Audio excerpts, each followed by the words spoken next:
أعوذ بالله من الشيطان الرجيم بسم الله الرحمن الرحيم شهر رمضان الذي أنزل فيه القرآن هدى للناس وبينة من الهدى والفرقان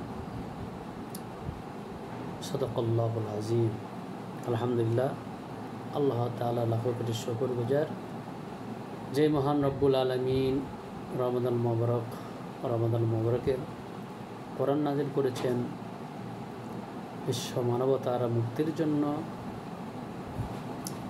মানুষের হেদায়েতের জন্য, সৎপথ যারা চায় সৎ পথযাত্রীর জন্য একটি সুস্পষ্ট পথ নির্দেশ দিয়েছে কোরআনুল কারীমের ভিতরে, এবং এটা নাজিল করা হয়েছে রমাদান মোবারকে। আর এই কোরআন ন্যায় এবং অন্যায়ের মধ্যে পার্থক্য একটা বিধানকারী একটি বিধান। কোরআনুল কারীম রমাদান মোবারকে নাজিল করা হয়েছে তাকওয়া গুণগুলো অর্জন করার জন্য। মূলত কোরআন শুধু তাদের জন্য পথপ্রদর্শক যারা তাকওয়া অর্জন করবে। যালিকাল কিতাবু লা রাইবা ফীহি হুদাল লিল মুত্তাকিন।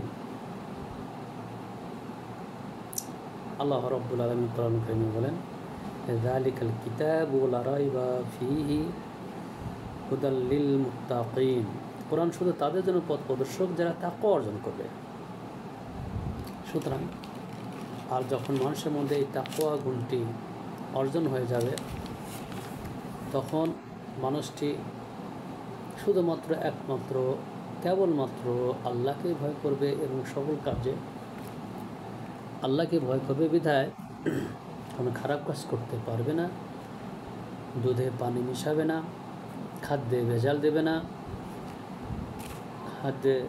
দেবে না, দুধে পানি মেশাবে না, এবং মানুষদেরকে কষ্ট দেবে না, এবং সে একটা সামাজিক দায়বদ্ধভাবে সে কিন্তু কাজ করবে, কারণ সে রমাদান মোবারকের রোজা থেকেছে এবং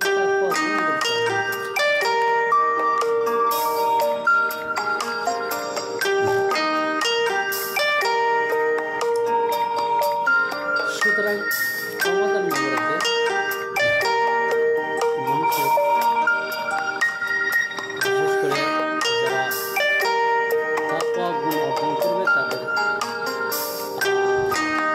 সামাজিক দায়বদ্ধতা অনেক রয়েছে। রমাদানের সমাজগত তাৎপর্য রয়েছে। মানুষ সামাজিক জীব, সমাজ ছাড়া মানুষ কখনোই চলতে পারে না। সকলেই কম বেশি সমাজের সাথে জড়িত। গ্রামে গঞ্জে বর্তমানে পূর্বের মতো সমাজের না থাকে, প্রয়োজন রয়েছে। সুতরাং যারা তাকওয়ার গুণ অর্জন করেছে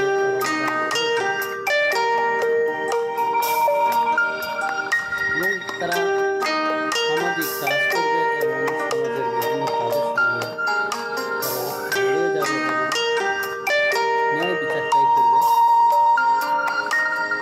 মানুষ স্বভাবতই সামাজিক কাজের সঙ্গে জড়িত।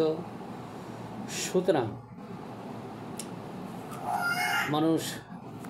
প্রত্যেক মানুষ সমাজের ভালো দিকটাই সে গ্রহণ করবে। সেই মানুষটা যে মানুষটা আল্লাহ তাআলাকে ভয় করেছে, আল্লাহ ভীতি গুণ অর্জন করেছে।